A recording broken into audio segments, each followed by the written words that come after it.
Masih 38 tahun tapi udah jadi rektor UI.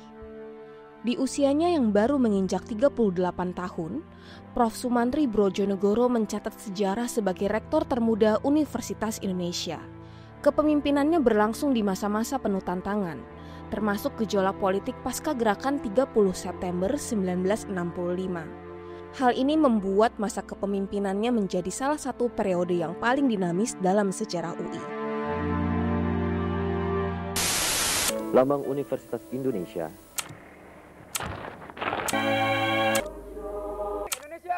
Bukan hanya kita.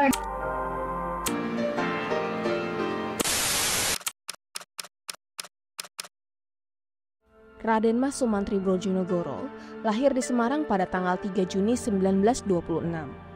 Ayahnya adalah seorang priai yang menjabat sebagai kepala sekolah Holland International School.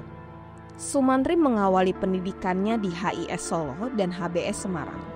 Selama bersekolah, ia sudah menunjukkan kepandaiannya dalam bidang sains.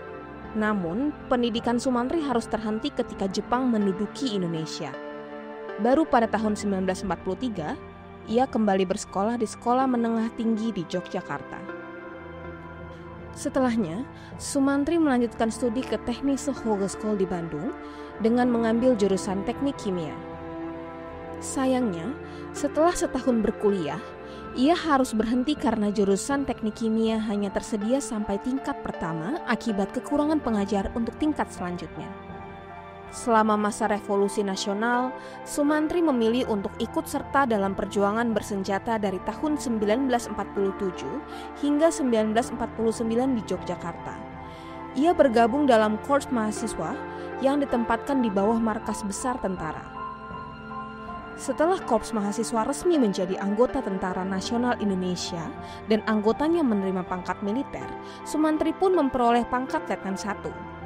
Tak hanya itu, di awal tahun 1950, ia juga berhasil mendapatkan beasiswa dari Angkatan Darat untuk melanjutkan studi ke Belanda.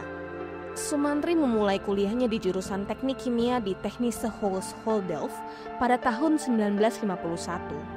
Selama berkuliah di Belanda, ia aktif dalam organisasi pelajar Indonesia bernama Rukun Pelajar Indonesia. Kala itu, terjadi perbedaan pandangan antara beberapa mahasiswa Indonesia di Belanda. Untuk menyatukan pandangan, dibentuklah organisasi baru bernama Persatuan Pelajar Indonesia.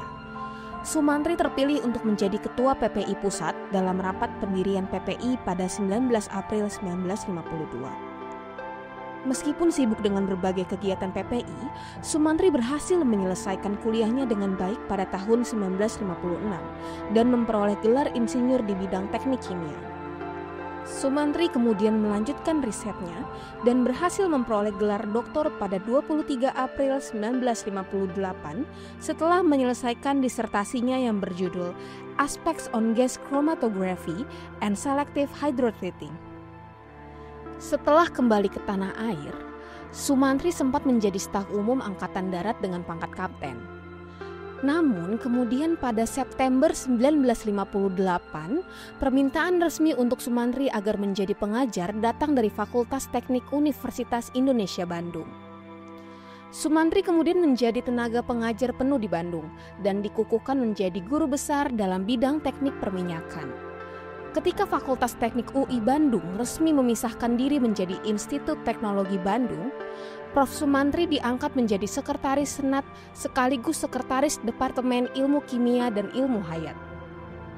Pada Agustus 1964, Prof. Sumantri diangkat menjadi Rektor UI di usianya yang masih 38 tahun. Hal ini menjadikannya rektor termuda dalam sejarah UI. Selain menjadi rektor, ia juga menjabat sebagai Dekan Fakultas Ilmu Pasti dan Ilmu Alam dan pejabat Dekan Fakultas Sastra. Di bawah kepemimpinannya, pendirian Fakultas Kesehatan Masyarakat yang sempat tertunda akhirnya diresmikan pada tahun 1965. Ia juga membantu mengatasi kekurangan pengajar di FTUI dan mengupayakan fasilitas ruang perkuliahan seperti laboratorium. Untuk mengatasi kekurangan ruang perkuliahan, Sumantri dan pimpinan UI lainnya memulai rencana pembangunan kampus baru UI di Ciputat. Pada 28 September 1965, dilaksanakan upacara peletakan batu pertama yang juga bertepatan dengan Hari Sarjana dan penerimaan mahasiswa baru. Pada tahun 1966, UI sempat ditutup sementara akibat gejolak politik pasca gerakan 30 September 1965. Gelora aktivisme mahasiswa kala itu berubah menjadi gerakan politik yang lebih intens. Pada masa tersebut, UI tidak hanya menjadi pusat pendidikan, tapi juga perlawanan. Di tengah dinamika itu, Sumantri berusaha untuk menjaga keseimbangan antara tuntutan mahasiswa dan tekanan yang diberikan oleh pemerintah kepada UI.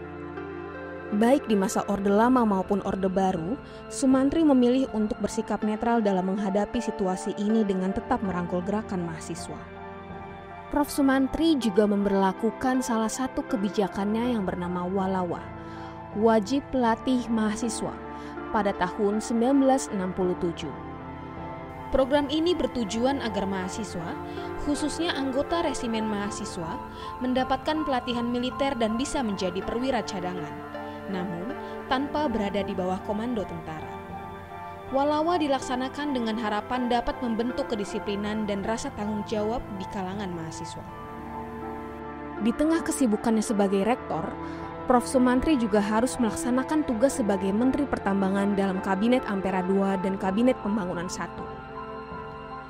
Selama menjabat, ia berfokus untuk menata ulang Departemen Pertambangan dengan merestrukturisasi perusahaan-perusahaan negara di sektor pertambangan. Di bawah kepemimpinannya juga, berbagai kontrak penanaman modal asing di bidang pertambangan berhasil diwujudkan.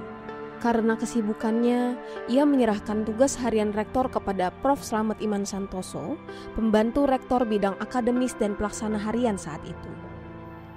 Prof. Sumantri kemudian ditunjuk menjadi Menteri Pendidikan dan Kebudayaan dalam Kabinet Pembangunan II pada 28 Maret 1973. Akan tetapi, tak lama setelah ditunjuk, ia jatuh sakit hingga harus dirawat. Karena kondisinya, ia tidak dapat hadir pada serah terima jabatan rektor dari Prof. Slamet ke Prof. Mahar Marjono yang berlangsung pada 5 Desember 1973. Pada 18 Desember 1973, Sumantri tutup usia dan dimakamkan di Taman Makam Pahlawan Kalibata. Sepanjang hidupnya, Prof. Sumantri memperoleh beragam penghargaan, seperti Grand Cross of the Order of Leopold II pada tahun 1970 dan Bintang Mahaputra Adi Pradana tingkat 2 pada tahun 1973. Untuk menghormati jasa-jasanya, namanya juga diabadikan di berbagai tempat, seperti Puncak Sumantri di Pegunungan Jayawijaya, Stadion Sumantri Brojonegoro di kawasan Kuningan, Jakarta Selatan, nama jalan di kampus UI Depok, serta Aula Profesor Dr. Insinyur Sumantri Brojonegoro di FMIPA UI Depok.